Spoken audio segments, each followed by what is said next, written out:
अस्सलाम वालेकुम वरहमतुल्लाहि वबरकातुहू। दोस्तों आउं अली हसन अब्बासी आहियां। जेकॾहिं मुंहिंजो चैनल पहिरियों दफ़ो ॾिसी ऐं ॿुधी रहिया आहियो त बराए महिरबानी मुंहिंजे चैनल खे सब्सक्राइब कंदा, बेल आइकन खे क्लिक कंदा। जेकॾहिं मुंहिंजी ऑडियो पसंदि अचे त उनखे लाइक कंदा ऐं कमेंट बॉक्स में पंहिंजी राय खां आगाह कंदा। किताब जो नालो आहे ॻाल्हियूं मुंहिंजी सिंध जूं, मकाला, तक़रीरूं, ख़त, इंटरव्यू।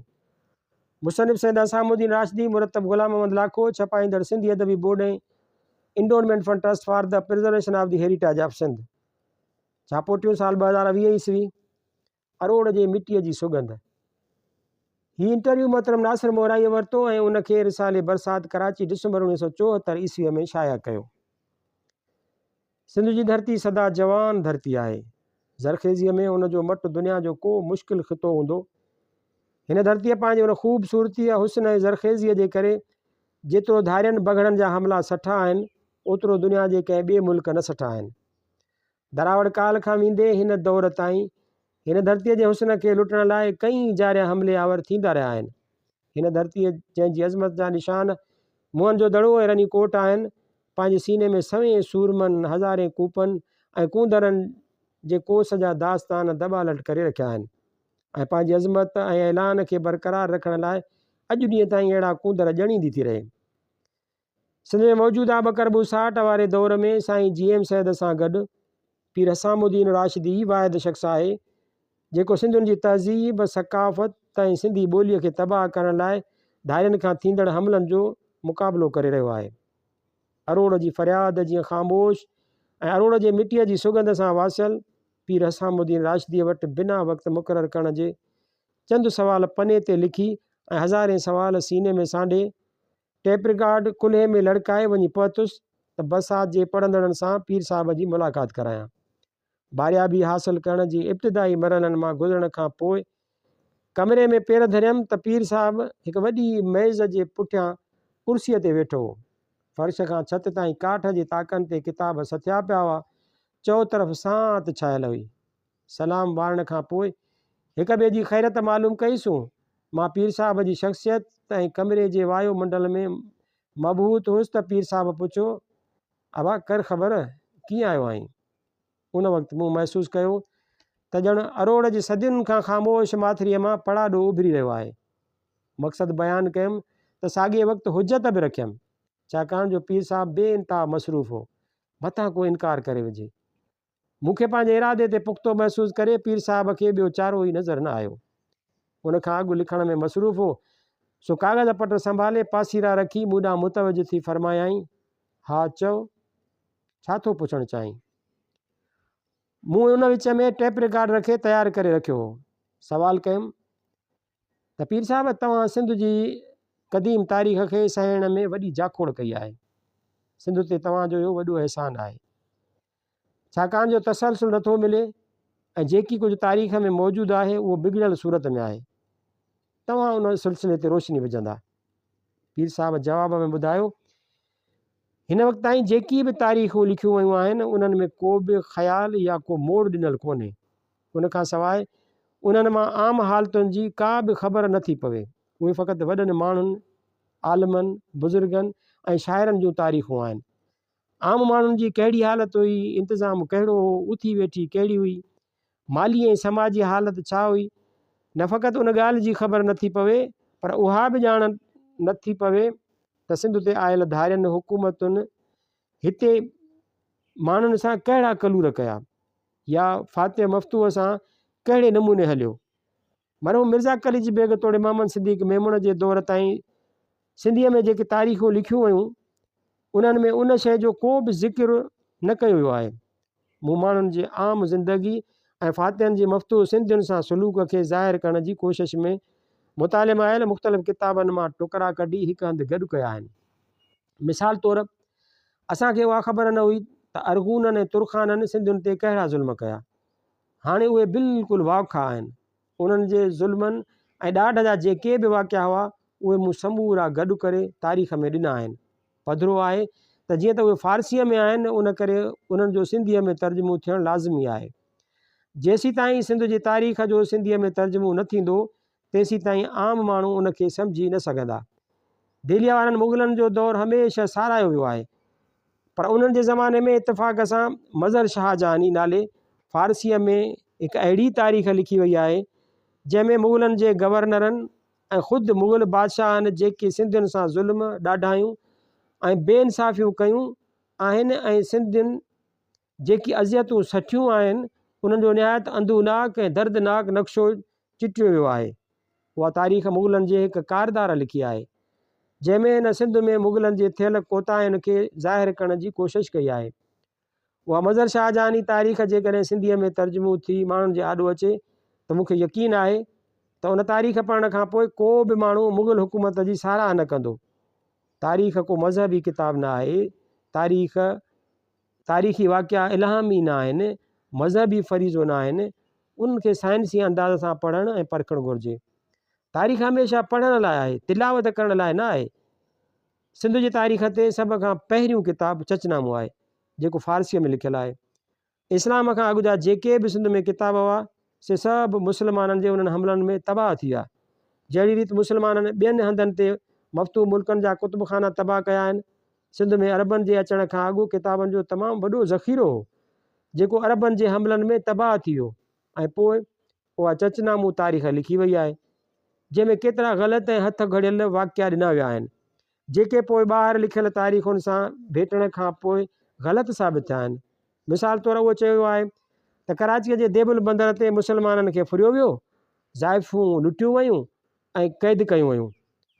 उतां भॼी निकितल माण्हुनि वञी हिजाज बिन यूसुफ खे ॿुधायो त सिंध जे माण्हुनि मुसाफ़िरनि खे फुरियो आहे ऐं उन्हनि तोखे अगसनी या हिजाज चई मदद लाइ पुकारियो आहे। तंहिं ते हिजाज मोहम्मद बिन क़ासिम खे सिंध ते हमले लाइ मोकिलियो। उहे ऐं उन क़िस्म जा माण्हू अलामतूं सैंपल थी अचनि था। उहा मुस्लमान मुसाफ़िरनि जी फुर वारी रिवायत बिल्कुलु ग़लति आहे।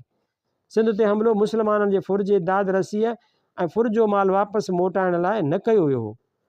उन रिवायत खे थोरी देरि लाइ खणी मञिजे त उहो कीअं रवा थी सघे थो त रस्ते वेंदे के चोर कंहिंखे फुरीनि त उन मुल्क ते हमिलो कयो वञे। ॿिए पासे उन खां अॻु अरबनि सिंध ते 10-12 हमला कया, उन्हनि जो कहिड़ो जवाज़ हो?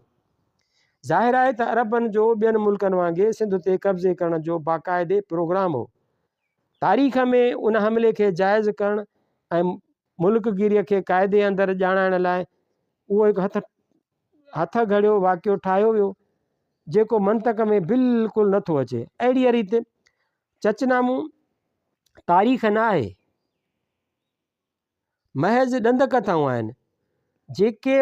जेका बि हाकिम क़ौम ईंदी आहे उहा पंहिंजे ग़लति क़दमनि ऐं अमलनि जे जवाज़ लाइ तारीख़ूं लिखाईंदी आहे जंहिंमें हथ घड़िया वाक़िया दर्ज कराईंदी आहे। अहिड़े नमूने सां असांजे हर दौर जी तारीख़ खे बिगाड़ियो वियो आहे। टेप रिकॉर्ड पीर साहिब जो आवाज़ु महफ़ूज़ करे रहियो हो ऐं मां संदसि ज़ुबान मां निकितल तारीख़ जे शफ़ाफ़ झरणे जियां वहंदड़ धारा जे लय में गुम हुउसि। पीर साहिब जीअं बयानु पूरो करे मूंॾां सवाल करण लाइ निहारियो त छिरक भरे पाण खे संभालियुमि ऐं आॾो रखियल कागर ते नज़र धरे ॿियो सवाल कयुमि। साईं, सिंध जी क़दीम तारीख़ बिगाड़ण जा बुनियादी कारण कहिड़ा आहिनि? पीर साहिब वराणियो, क़दीम दौर खे ईंदड़ दौर या हाल माज़ीअ खे बिगाड़े उहो त सदाईं रहियो आहे। कंहिं बि मुल्क जी का बि तारीख़ सही कान लिखी वई आहे। जंहिं बादशाह या हाकिम तारीख़ लिखाई आहे या जंहिं दौर में लिखी वई आहे उन बादशाह खे जाइज़ साबित करणु या उन हाकिम जी हुकूमत खे जाइज़ साबित करणु या हाकिम जी हुकूमत खे सही साबित करण लाइ गुज़िरियल बादशाहनि या हाकिमनि जा गुनाह लिखिया वेंदा आहिनि त जीअं पढ़ंदड़ ईअं सम्झनि त हीउ बादशाह या हाकिम रहमत जो फ़रिश्तो आहे, बाक़ी अॻियनि बादशाहनि या हाकिमनि मुसीबतूं पैदा कयूं आहिनि। हिंदुस्तान में जेकी बि तारीख़ूं लिखियूं वियूं आहिनि उहे ॿिनि नोयतुनि जूं आहिनि। हिकिड़ियूं तारीख़ूं उहे आहिनि जेके मुग़लनि ऐं ॿियनि बादशाहनि सरकारी तौरु लिखायूं जेके ज़ाहिर आहे त यकतरफ़ियूं आहिनि। उन खां पोइ जॾहिं अंग्रेज़नि जी हुकूमत आई त हिते गिरोह पैदा थिया, हिकु हिंदुनि जो त ॿियो मुस्लमाननि जो। उन्हनि गिरोहनि पैदा करण में अंग्रेज़नि जो पंहिंजो मक़सदु बि हो। उन दौर में जेकी बि तारीख़ूं लिखियूं वयूं उन्हनि में के बुत अहिड़ा बनाया विया जंहिंजो मुस्लमान एतिराम कनि त के बुत अहिड़ा खड़ा कया विया जिन खां हिंदू नफ़रत कनि। उन्हनि में महमूद गज़नवी ऐं औरंगज़ेब आलमगीर ऐं के ॿिया बादशाह सरे फ़हरिस्त आहिनि। उहे तारीख़ूं तारीख़ी लिहाज़ खां न पर जवाब दर जवाब तौरु लिखियल तारीख़ूं आहिनि। मिसाल तौरु हिंदुनि खे चिड़ाइण लाइ महमूद गज़नवीअ खे मुस्लमाननि जो वॾो सूरमू गाज़ी, हिंदुनि जो वॾो कटर दुश्मन ऐं इस्लाम जी अलामत करे लिखियो वियो आहे। हालांकि महमूद गज़नवी हिंदुस्तान ते जेकी बि काऊं कयूं उहे सभु हिन ज़ाती ऐं दौलत लुटण लाइ कयूं। उहे इस्लाम जी सरबुलंदी या मुस्लमाननि जी तरक़ी ऐं फ़ाइदे लाइ न हुयूं। हिन हिंदुस्तान ते हमला करे रुगो लुटमार ऐं क़त्ल गारतगरी कई ऐं समूरो लुटियल ख़ज़ानो गज़नीअ खणी वियो। मंसूरा जी हुकूमत ज़ाहिर आहे त इस्लामी अलामत सम्झी थिए वई। उहो शहर, उतां जा माण्हू, उन्हनि जी उथणी वेहणी, मतिलबु सभु कुझु इस्लामी नमूनो हो जंहिंखे महमूद गज़नवी तबाह कयो। कंहिं हिंदू राजा या मकानी बादशाह न कयो। हिन मुल्तान सां बि साॻी कार कई। तंहिं करे अहिड़े शख़्स खे इस्लामी अलामत या इस्लाम जो अलम बरदार कीअं थो चई सघिजे। हक़ीक़त में उहो हिकु आम गासिब ऐं ज़ालिम बादशाह हो जंहिंजो इस्लाम सां को बि वास्तो न हो। जेके बि मुस्लमान बादशाह थी गुज़रिया या आहिनि, तारीख़ मां उन्हनि जे किरदार जो जेकॾहिं ईमानदारीअ सां तजियो कबो त उन्हनि मां को बि बादशाह मुस्लमानीअ जे नुक़्ते ते या इस्लामी अलामत बणिजण ते पूरो ॾिसण में न ईंदो। हीअ बादशाह बि ॿियनि क़ौमुनि जे बादशाहनि ऐं फ़ातिहनि जहिड़ा हुआ। मुग़ल बादशाहनि में अकबर जूं कमज़ोरियूं मालूम आहिनि, जहांगीर जूं इख़लाक़ी कमज़ोरियूं बेहदि घणियूं आहिनि। हालांकि तारीख़ में हिन खे आदिल करे पेश कयो वियो आहे, पर संदसि पंहिंजे भाइरनि या औलाद सां जेका रवश हुई उन जी त सभु कंहिंखे ख़बर आहे। पीउ सां बग़ावत कयईं, हिकु ईरानी औरत ते आशिक़ु थियो त उन जे मुड़ुस खे माराए हिन खे हथु कयईं। शराब बेइंतहा पीअंदो, आफ़ीम बि खाईंदो। घणे शराब पीअण ऐं आफ़ीम खाइण करे संदसि पोयां ॾींहं मायूसी ऐं बेचैनीअ में गुज़रिया ऐं नर्वस ब्रेक डाउन करे मौत थियुसि। उन खां पोइ शाहजहान तख़्त ते वेठो, तंहिं बि पंहिंजा भाइर माराया। हाणे उहा कहिड़ी इस्लामी ख़िदमत हुई? या हिंदुस्तान में शाहजहान जी उन्हनि खूनी कारवायुनि खां पोइ इस्लाम जो कहिड़ो वाधारो थियो? उन खां सवाइ हू इख़लाक़ी तौर ते बि तमामु कमज़ोर हो। उहो सभु कुझु तारीख़ुनि में मौजूदु आहे। हाणे जे तारीख़ खे अक़ीदे सां पढ़िबो ऐं लाज़मी तौर उहो साबित करण जी कोशिशि कबी त मुग़ल बादशाह फ़रिश्ता सीरत हुआ त पोइ उन जो को इलाजु कोन्हे। औरंगज़ेब तख़्त हासिलु करण लाइ पंहिंजे वॾनि भाइरनि सां विढ़ियो। दारा शिकू ऐं ॿियनि ॿिनि भाइरनि खे मारायईं, पीउ खे काठ में विधाईं, विचें भाउ जूं अखियूं कढायईं, वॾे भाउ खे क़त्लु कराए उन जो सिर पीउ ॾांहुं बंदी खाने में मोकिलियाईं। मतिलबु त औरंगज़ेब तख़्त हासिलु करण लाइ वॾियूं खूनरेज़ियूं कयूं। केतिरा दफ़ा सिंध में अची विढ़िया। उहा अंग्रेज़नि जी कोशिशि हुई त औरंगज़ेब खे इस्लाम जो अलमबरदार करे पेश कनि त जीअं हिंदू औरंगज़ेब खां छिरकनि ऐं नफ़रत कनि ऐं मुस्लमान हिन खे सूरमू ऐं इस्लाम जी अलामत सम्झनि। औरंगज़ेब जे किरदार खे ॾिसिजे त इख़लाक़ी तौरु बेहदि कमज़ोर हो, शकी ऐं बदमिज़ाज हो। हिन दखन जे चइनि मुस्लमान रियासतुनि खे नास करण लाइ पंहिंजे हयाती जा 25 साल ख़र्च कया। हाणे सवाल थो थिए त औरंगज़ेब जंहिंखे इस्लाम जो अलमबरदार सॾियो थो वञे, दखन जे उन्हनि चइनि रियासतुनि खे छो ख़तमु कयो? खेसि घुरिजे हा त उन्हनि मुस्लमान रियासतुनि खे मुस्तहकम करे हा, पर ईअं न कयईं। उन्हनि मुस्लिम रियासतुनि सां सांदहि 25 साल जंगियूं जोटियो वेठो रहियो ऐं मोह बि उते ई। शाहजहान तोड़े औरंगज़ेब जे ज़माने में सिंध में शोरशूं हुयूं। सिंधी बहरहाल धारियनि जी हुकूमतुनि खां आज़ादी हासिलु करण लाइ विढ़ंदा रहिया आहिनि, अरगूननि सां मुक़ाबिला कयऊं। पर सिंध में जेकी ज़ाती निफ़ाक़ ऐं अदावतूं हुयूं, सिंधियुनि में जेके ज़ाती निफ़ाक़ ऐं अदावतूं हुयूं उन करे कॾहिं कॾहिं नाकाम बि थिया आहिनि।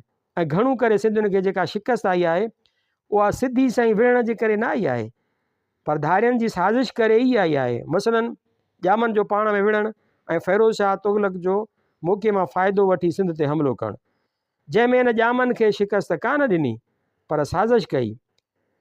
जहानिया जहांगश्त बुखारीअ खे धोखो ॾेई विच में आणे ॼाम खे सुलह ते राज़ी करे पोइ खेसि गिरफ़्तार करे कयो वियो।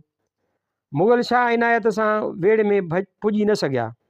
मुग़ल गवर्नर विच में क़ुरान मजीद आणे सुलह कयो ऐं पोइ खेसि ठटे में आंदो वियो ऐं क़त्लु कयो वियो।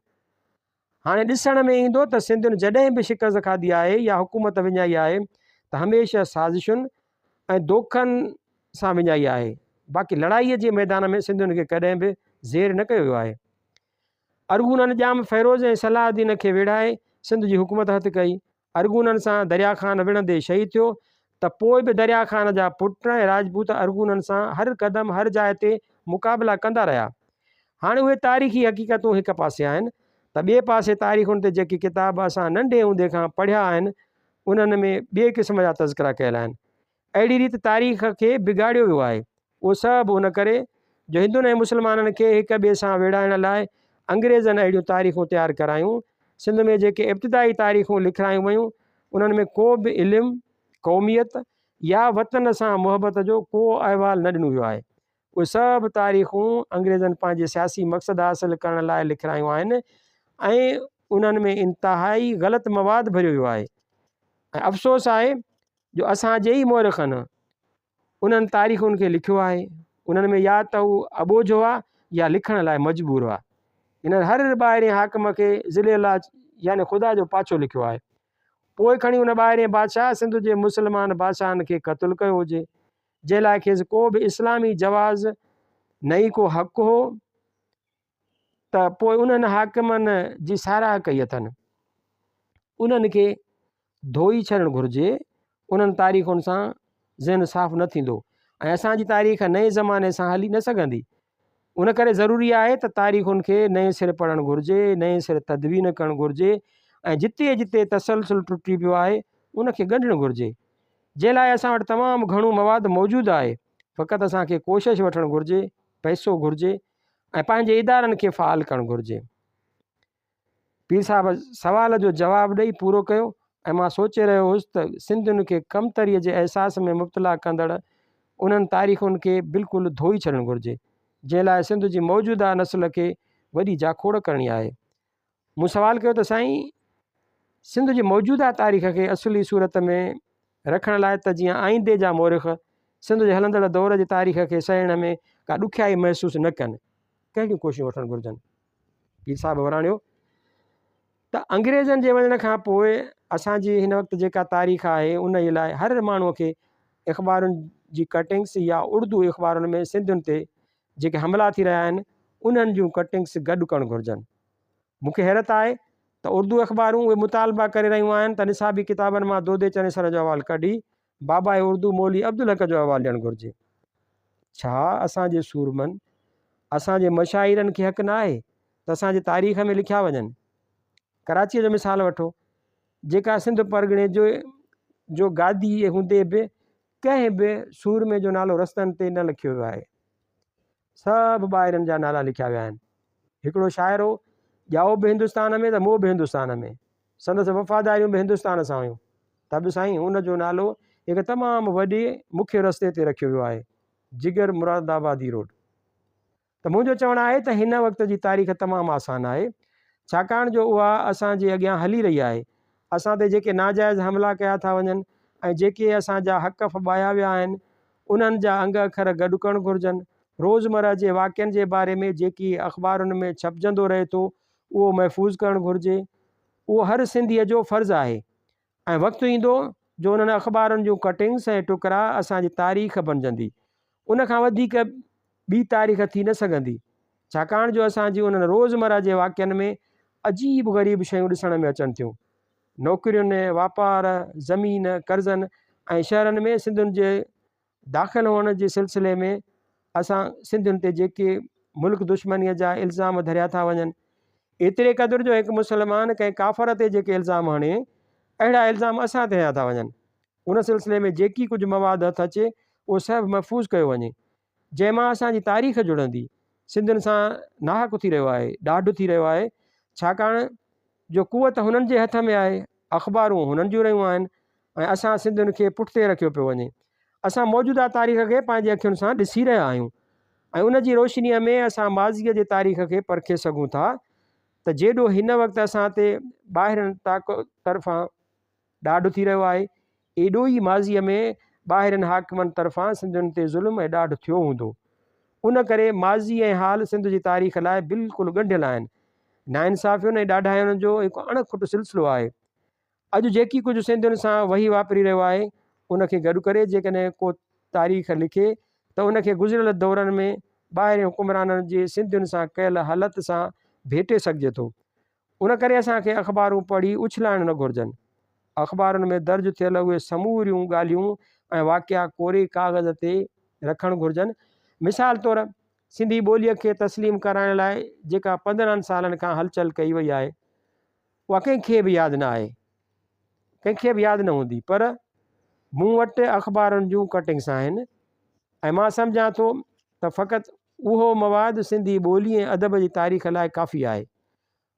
मूं पीर साहिब खां सवालु कयो, साईं सिंध जी सरज़मीन ते सूफ़ियुनि जी प्रचार जो घणो असरु आहे, उन तसव्वुफ़ मां सिंधी क़ौम जी मजमूई सुरत में वाधारो थियो आहे या न? तव्हां उन बाबति छा था चवणु चाहियो? पीर साहिब वराणियो, सिंध ते सूफ़ियुनि जो वॾो असरु आहे जेको न फ़क़ति मुस्लमाननि ते पर हिंदुनि ते बि यकसां आहे।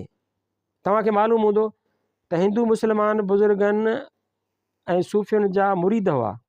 शाह इनायत, शाह लतीफ़, सचल, ॿुॾड़े फ़क़ीर, बेदल बेकस, कंडड़ी वारनि तोड़े उॾेरे लाल जा हिंदू बि मुस्लमाननि वांगुरु मुरीद हुआ।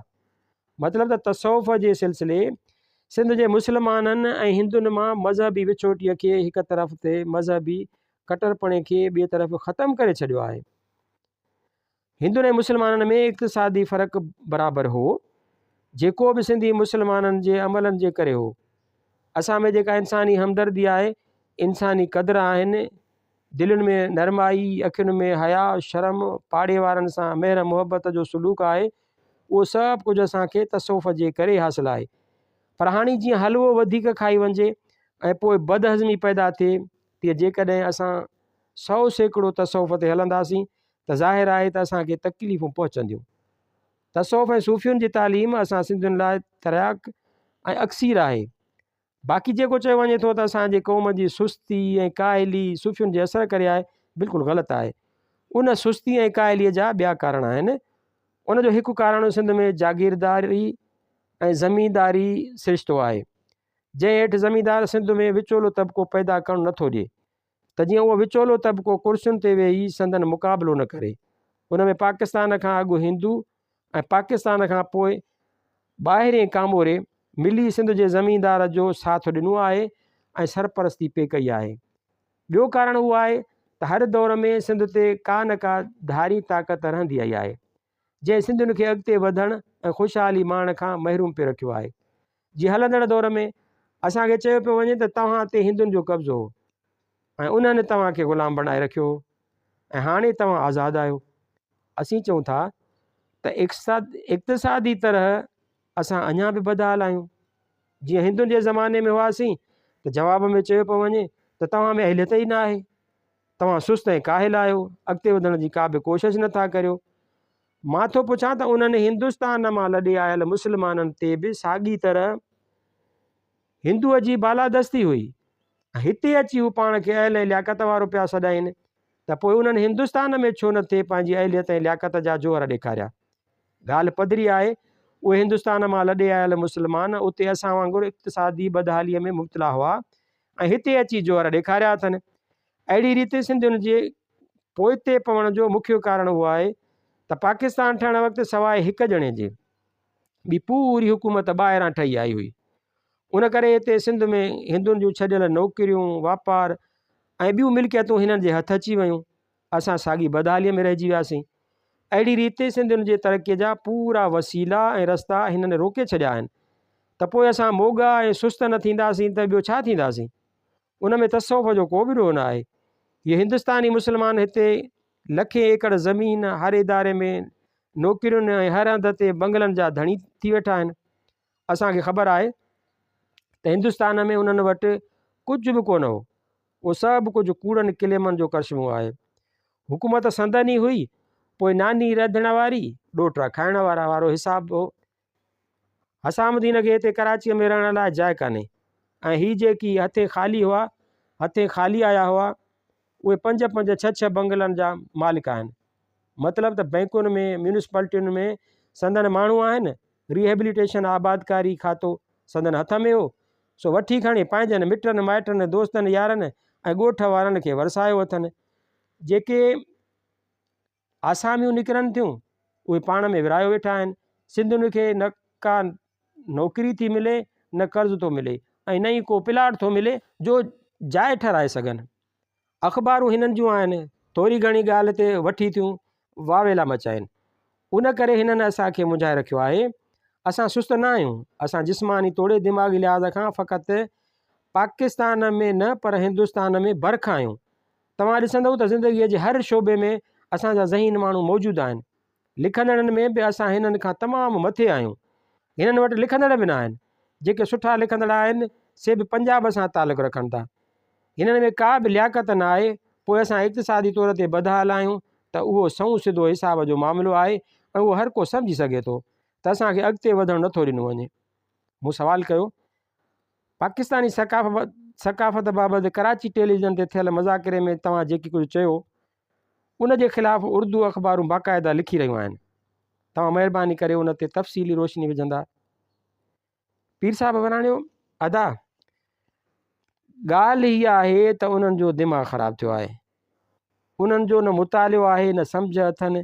हिंदुस्तान मां जेके उहे असांजा भाइर आया आहिनि उहे घुरनि था पिया त जेकी कुझु हिननि वटि हिंदुस्तान में हो उहो हिते थिए ऐं उन जो नालो इस्लाम, उन जो नालो पाकिस्तान ऐं उन जो नालो पाकिस्तानी सकाफ़त थिए।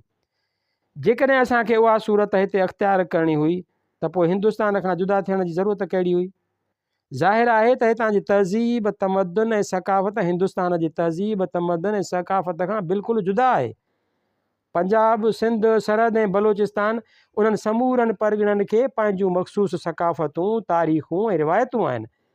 पाकिस्तान खे वजूद में आए मस 26 वरह गुज़रिया आहिनि जेके सियासी ख़लफ़शार में गुज़रिया आहिनि ऐं हाणे वेही पाकिस्तानी सकाफ़त बाबति में मज़ाकरा कराइणु मुंहिंजे ख़्याल में वक़्त खां अॻे अजायो आहे। का बि सकाफ़त, तहज़ीब, तमदन 20-25 सालनि अंदरि पैदा न थींदी आहे। सकाफ़त ठाही न वेंदी आहे पर ख़ुदि नसलनि गुज़रण खां पोइ ग़ैर शऊरी तौरु पंहिंजी सूरत अख़्तियार कंदी आहे। मिसाल तौरु मूं अंग्रेज़ी लिबास ओढ़ियो त अंग्रेज़ कोन थी पवंदुसि। मां सम्झां थो त हिते कंहिं नई सकाफ़त ठाहिण जो को ज़रूरु न आहे। हिते जे चइनी परगिणनि जो मजमूओ पाकिस्तान आहे त पोइ असांजी सिंधी सकाफ़त बि पाकिस्तानी सकाफ़त शुमारु करे सघिजे थी। हाणे पाकिस्तानी सकाफ़त जो नारो बुलंद करण में सवाइ उन जे त हिंदुस्तानी सकाफ़त जी असांजे चइनी परगिणनि जी सकाफ़त ते बालादस्ती क़ाइमु थिए ॿियो को मक़सदु न आहे। फितरत जो कानून आहे त जेकॾहिं के ॿाहिरियां माण्हू ईंदा आहिनि त उन्हनि खे ज़माने जी रफ़्तार सां हिते जी असलूकी सकाफ़त में जज़ब थी वञिणो पवंदो आहे। मूंखे तजुब लॻो त हीअ माण्हू उन शइ ते मज़ाकरा कराए क़ौमी पैसे ऐं वक़्त जो ज़ियान कराए रहिया आहिनि जंहिंजो न ई को वजूद आहे न ई वजूद में अचण जो को इम्कान आहे। हिते पंजी सकाफ़त पैदा करण जो को सवाल ई पैदा नथो थिए। बाक़ी जेको मुग़ल सकाफ़त जो राॻु ॻायो पियो वञे उहा सकाफ़त मूंखे त नज़र ई नथी अचे। मुग़ल सकाफ़त खे इस्लामी सकाफ़त त दरकिनार इंसानी सकाफ़त बि चई नथो सघिजे ऐं अहिड़ी मुग़ल सकाफ़त जो असांजे हालतुनि ऐं कैफ़ियतुनि सां को बि ठहराव थी नथो सघे। मुग़ल फ़क़ति बादशाह हुआ, फ़र्द हुआ ऐं जीअं त ॾाढा बादशाह हुआ उन करे उन्हनि जो अवाम सां को बि लाॻापो न हो। संदन उथणी वेहणी फ़क़ति संदन ताईं याने बादशाहनि, शहज़ादनि ऐं अमीरनि ताईं महदूद हुई। हाणे असां जॾहिं अवाम जो नालो पिया था वठूं ऐं मथे तबिके खे गॾे हाणे अवाम सां शामिलु पिया करियूं ऐं तबिक़ाती फ़र्क़ु मिटायूं था पिया त पोइ उन ज़ुबून थियल बादशाही सकाफ़त जो राॻु छो? उन बादशाही सकाफ़त में केतिरियूं ई बेहूदगियूं हुयूं। मिसाल तौरु वाजिद अली शाह लखनऊ जी सकाफ़त, वाजिद अली शाह जो जेको बादशाह हो बेहद कमज़ोर, हिन में घणियूं ई उणायूं ऐं ऐब हुआ। हिन जी उहा हालत हूंदी हुई जो 2 महीना पाण खे कमरे में बंदि करे छॾींदो हो, चए बादशाह खे हमल थियो आहे। सुहाणी इस्कात थींदो या मोहम्मद शाह रंगीले जेकी दरबार में मीरासी गॾु कया हुआ ऐं हिकु नई सकाफ़त जो मुज़ाहिरो कयो आई। हाणे वाजिद अली शाह जे लखनऊ जी सकाफ़त, मोहम्मद शाह रंगीले जी मीरासियुनि जी सकाफ़त ऐं मुग़लनि जी राजपूत राणियुनि जी सकाफ़त पाकिस्तानी सकाफ़त आहे। छा असां उहा पाण ते मढ़े सघंदासीं? उहा मुग़ल सकाफ़त हिकु क़िस्म जो मजहूल, ग़ैर इस्लामी ऐं ग़ैर इंसानी आहे ऐं मुंहिंजे ख़्याल में मौजूदा हालतुनि में असां लाइ ज़हर आहे। मुग़ल इंतिहाई अयाश, ज़ालिम ऐं अवाम जी दौलतुनि मां ऐश इशरत कंदड़ हुआ। उन्हनि जो अवाम सां को बि वास्तो न हो। पोइ अहिड़ी सकाफ़त जो राॻु अलापणु इस्लाम ऐं पाकिस्तान जे नाले में हिंदुस्तानी सकाफ़त मरण जी कोशिशि खां सवाइ ॿियो कुझु न आहे।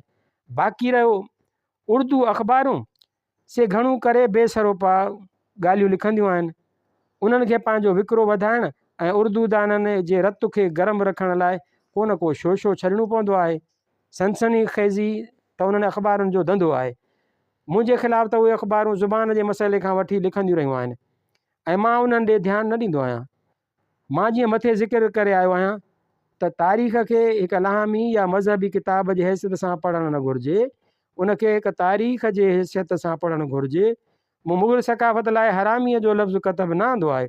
उन मुज़ाकिरे में जॾहिं उहो ज़िक्र निकितो त मुग़ल तहज़ीब पाकिस्तान जी सक़ाफ़त थियणु घुरिजे त मूंखे सख़्तु ताजुब लॻो त काॾी मुग़ल काॾी असां, मुग़लनि जो पाकिस्तान सां कहिड़ो वास्तो, मुग़लनि जो वास्तो हिंदुस्तान सां। चयो वियो त मुग़ल इस्लाम जा अॻुवान हुया। मूं चयो त बाबर खे कहिड़ो थियक पहुतो जो इब्राहिम लोधीअ ते हमिलो करे? बाबर त शराबी हो, ख़ुदि लिखियो अथनि त हिन हिते अची शराब जा दंग भंजाराया। इब्राहिम लोधी खां वधीक पको मुस्लमान हो, शरीफ़ुल नफ़्स हो। मुस्लमान बादशाहनि खां मुल्क खसण ऐं उन्हनि खे क़त्ल करणु त परे रहियो, पर मुग़लनि जेकी हिक ॿिए जूं भाइरनि ऐं औलाद जूं खूंडरेजियूं कयूं, उन सां इस्लाम जी कहिड़ी ख़िदमत थी?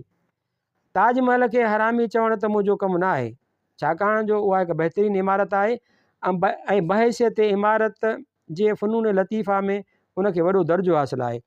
पर मसइलो हो त आया अहिड़ी इमारत हिकु औरत जे क़बर ते अॾण जो असांखे हिते पाकिस्तान में हक़ु पहुचे थो या न? उहो पैसो क़ौमी भलाईअ जे कमनि ते ख़र्चु थियणु घुरिजे। मूंखे यकीन आहे त असांजी क़ौम उन्हनि इमारतुनि खे पंहिंजी सक़ाफ़ती अलामत करे कॾहिं बि क़बूल न कंदी। बाक़ी मूं ते उहो चयो हो त मुग़लनि जेकी हिंदू राणियूं पंहिंजे हरमनि में शामिलु कयूं हुयूं, उन्हनि मां पैदा थियल औलाद खे तव्हां कहिड़ी शरई हैसियत ॾींदा?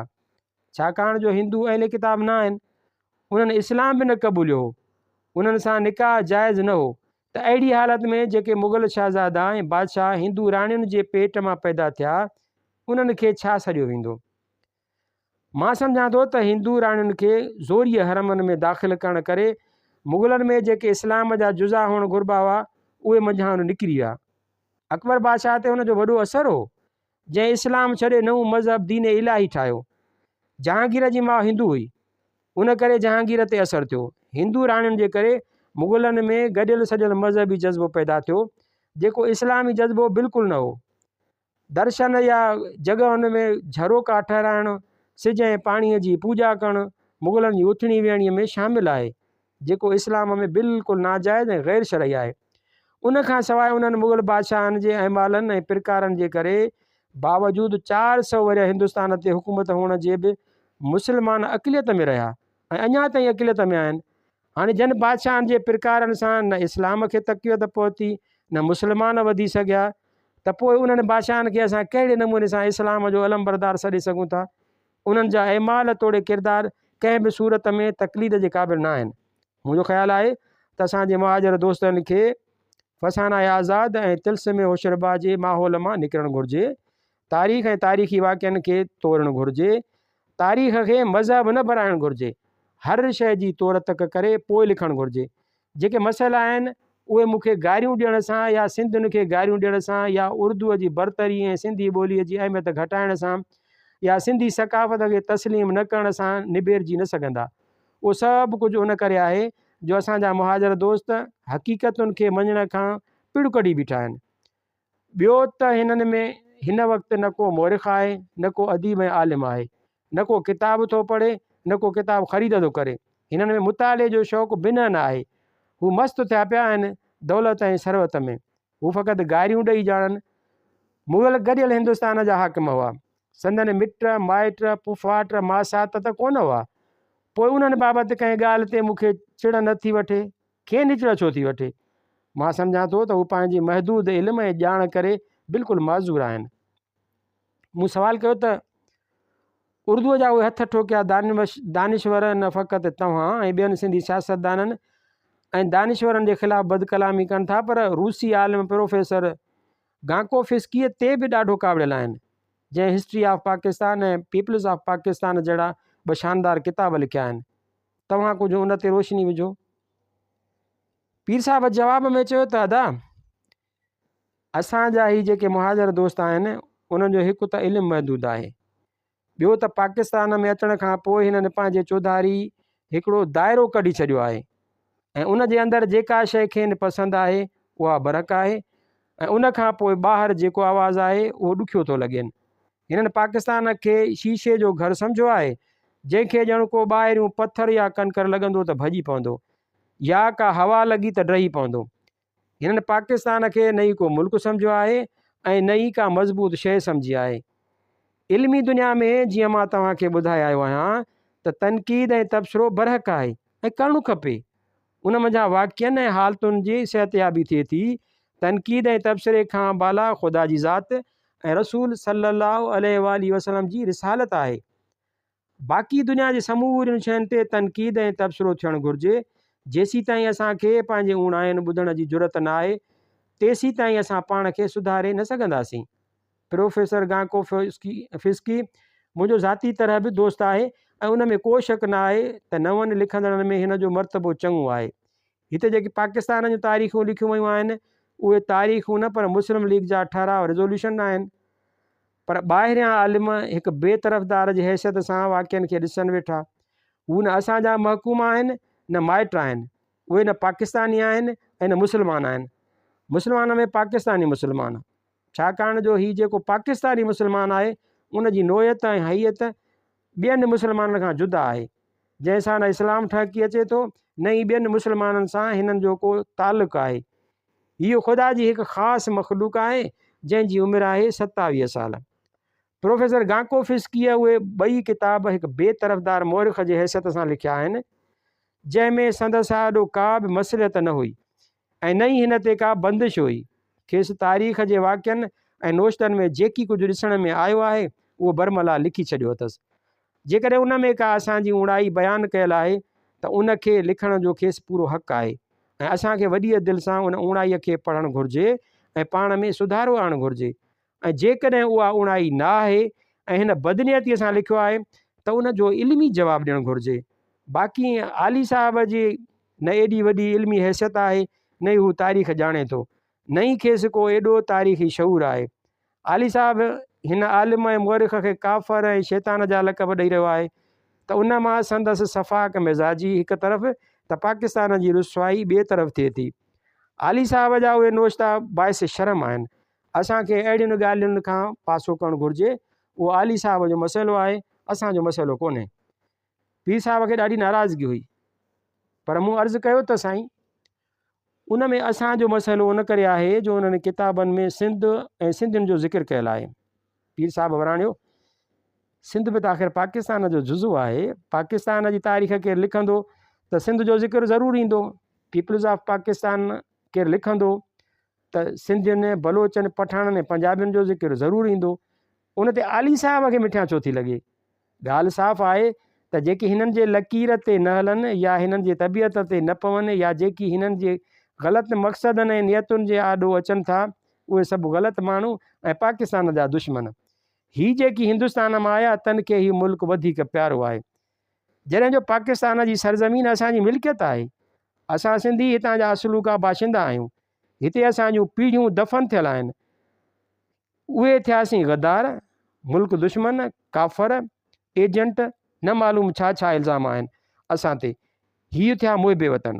उन ते वेही बहस करणु बेकार आहे, उन्हनि ते तवजो ई न ॾियो। पीर साहब खे हाणे वधीक कावड़ पियाई, पर मुंहिंजो संदसि दिलचस्प मौज़ू तारीख़ ते सुवालु कयो त ॾिठुमि पीर साहब जी कावड़ काफ़ूर थी वई। ईअं जीअं को महबूब जो ज़िक्र ॿुधी ख़ुशि थिए। मूं पुछियो त साईं तव्हां जीअं मथे ज़िक्र कयो आहे त तारीख़ ते जेकी तव्हां किताब छपिया आहिनि उहे फ़ारसीअ में आहिनि ऐं उन्हनि खे सिंधी तर्जुमे आणण जी सख़्तु ज़रूरत आहे। उन ॾिस में तव्हां कहिड़ियूं कोशिशूं वठी रहिया आहियो? पीर साहब जवाबु ॾिनो त अदा मुंहिंजी ॼमार हिन वक़्तु चोहठि वरिया आहे। जेके फ़ारसी माख़ज़ आहिनि उन्हनि जी जेकॾहिं छपाइण जी कोशिशि करियां त मुंहिंजी ज़िंदगीअ जा चंद साल त छॾियो। मूं विच में चयो त अलाह तव्हांखे वॾी हयाती ॾिए। अञा 50 साल घुरिजनि। मुंहिंजो कमु मतन शाया करणु आहे। उन में मूं 3-4 किताब सिंधीअ में लिखिया आहिनि। मूं तारीख़ खे नओं मोड़ ॾिनो आहे। मूंखां उहो थी न सघंदो त उन्हनि किताबनि जा वेही सिंधीअ में तर्जुमा करियां। उन लाइ को ॿियो शख़्स तयारु थिए। सिंधी अदबी बोर्ड ऐं सिंधालाजीअ खे उन्हनि किताबनि जा तर्जुमा कराइणु घुरिजनि। उहे ॿई इदारा कमु कोन था कनि, सुस्तु थी विया आहिनि। सिंध जी तारीख़ ते माख़ज़ शाया करणु कमु न आहे, उहो त थियो बुनियादु विझणु, कमु अञा ॿी शइ आहे। असांजो फ़र्ज़ु आहे त सिंध यूनिवर्सिटीअ में सिंध जी तारीख़ ते अलॻि शोबो क़ाइमु करायूं। सिंध जे क़दीम तहज़ीब जेका 5000 वरे पुराणी आहे, ऐं जीअं हर मुल्क खे पंहिंजे तहज़ीब ते फ़ख़ुरु हूंदो आहे, तीअं असांखे बि पंहिंजे तहज़ीब ते फ़ख़ुरु करणु घुरिजे। उन करे बिल्कुलु इब्तिदाई तालीम जे निसाबी किताबनि में सिंध जे क़दीम तहज़ीब, तारीख़ ऐं नालेरियुनि शख़्सियतुनि जा ज़िक्र अज़कार आणणु घुरिजनि, त जीअं सिंधी ॿार खे नंढे हूंदे खां पंहिंजी तहज़ीब ऐं तारीख़ जी ॼाण हासिलु थिए। पर अदा असीं आहियूं पराए वसि। सिंधीअ जे निसाबी किताबनि में सिंध जे चंद नामवर हस्तियुनि जो ज़िक्र आयो आहे त उर्दूअ जे अख़बारुनि ऐं लिखंदड़नि महशर मचाए ॾिनो आहे, ऐं असांजा साहिब कुदरत माण्हू मामले जे तह में कोन था वञनि, फ़क़ति अख़बारुनि खे ॾिसी मुतासिर था थियनि। हाणे जे चंद माण्हुनि जे लिखण ते असां फ़ाहीअ जा सज़ावार आहियूं त पाण हर तो कमु कीअं करे सघंदासीं, उहो त सरकार ऐं सिंधियुनि खे फ़ैसिलो करिणो आहे। बाक़ी सिंध जे तारीख़ जा तर्जुमा, सिंध जे सिलसिलेवार तारीख़ लिखाइणु, तारीख़ सकाफ़त ऐं इल्म जे ॿियनि केतिरनि ई शाख़ुनि ते तहक़ीक़ थियल न आहे, उहा तहक़ीक़ कराइणु, सिंध जे क़दीम तारीख़ी जॻहनि ऐं आसारनि खे महफ़ूज़ करणु असांजो क़ौमी फ़र्ज़ु आहे। ॿियो त जेकॾहिं तारीख़ खे सिंधीअ में न आंदो वियो त उन जे माण्हुनि खे पंहिंजे तारीख़ जी कीअं ख़बर पवंदी, कीअं सुरत ऐं जागरता पैदा थींदी, ऐं धारियुनि जा सिंधी क़ौम ते थियल ज़ुल्म हिन जे निगाह में कीअं ईंदा। पंहिंजे ऐं पराए में जेको शराफ़त ऐं हमदर्दीअ जो फ़र्क़ु आहे, उनजो हिन खे कीअं अहसासु थींदो। उन करे तारीख़ खे सिंधी ॿोलीअ में आंदो वञे। ॿियो असांजी क़ौमी ज़िंदगीअ जो सबूत थींदो असांखे हथु वठी पोइते रखियो वियो आहे। गुज़िरियल 20 सालनि में सिंध यूनिवर्सिटीअ में सिंधी अदब में डॉक्टरेट जी डिग्री कान ॾिनी वेंदी हुई। हाणे असां कोशिशि वठी उहो कमु करायो आहे, जंहिं करे ग़ुलाम अली अलाना ऐं ॿिनि टिनि खे सिंधीअ में डिग्रियूं मिलियूं आहिनि। ॿिए पासे साॻी सिंध यूनिवर्सिटीअ में डॉक्टर ग़ुलाम मुस्तफ़ा ख़ान 30 खां वधीक शख़्सनि खे उर्दूअ में डॉक्टरेट जूं डिग्रियूं ॾियारियूं आहिनि।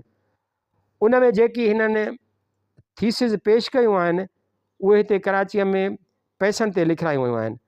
अॼु बि उहे जेकॾहिं मुंहिंजे साम्हूं ईंदियूं त मां नथो सम्झां त उहे को तारीख़ी ऐं इल्मी तराज़ूअ ते पूरियूं लही सघंदियूं। मतिलबु त उहो सभु कुझु पंहिंजनि खे वरसाइणु आहे। असां वरसाइणु कोन था घुरूं, असां त हक़ु था घुरूं त जॾहिं त सिंधी ज़ुबान में लिखंदड़ मौजूदु आहिनि त पोइ छो न तहक़ीक़ कराई वञे। असांजी हुकूमत खे इंसाफ़ खां कमु वठणु घुरिजे। हिकु क़ौम खे ईअं क़ुर्बान करणु को ठहे थो। पीर साहिबु ख़ामोश थी मूं ॾे निहारणु लॻो। अरोड़ जो ख़ामोश फ़रियाद आहे।